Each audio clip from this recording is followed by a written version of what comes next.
Good morning. I have an appointment and will not be joining you at 9:25 like normal. Mrs. Freud will be checking in with you and taking attendance for today.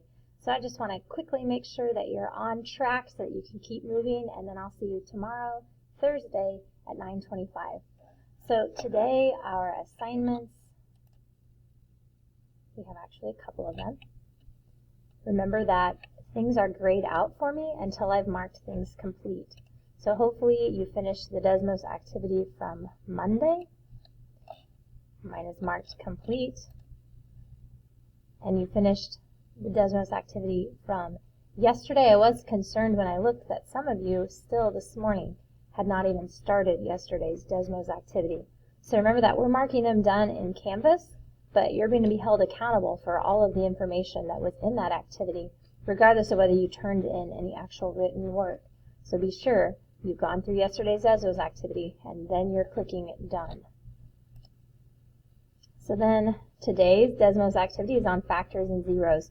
So it should be a nice review of some things that we did with quadratics, although now we'll be looking at some polynomials with higher degrees. Remember we learned yesterday, degree talks about the largest exponent, so the number of times that we're multiplying by x. So we've seen quadratics, x squared. We're going to start looking at these polynomials of higher degrees. So today's lesson will be all about factors and zeros. So in your Desmos classroom, it should be this IM-Algebra 2 or A2, U2, L5, L6, lessons 5 and 6 on factors and zeros. And so this is the Desmos activity for today.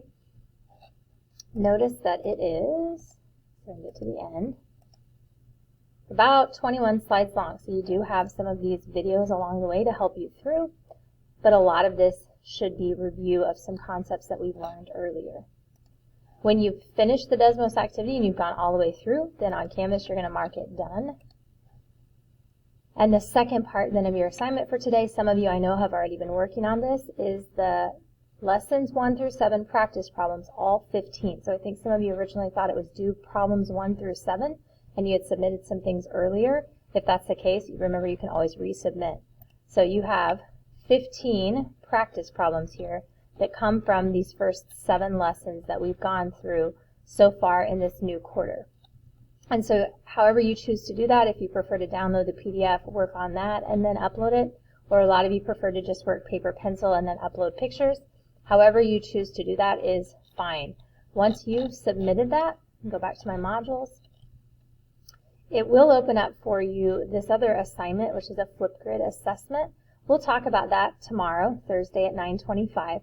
But if you want to get a head start, as soon as you've submitted your practice problems from lessons 1 through 7, this will unlock. But notice it is not due until midnight Thursday, so there's no need to be worried about completing it today. But if you want to get a head start when you finish the rest of it, you are welcome to look at that.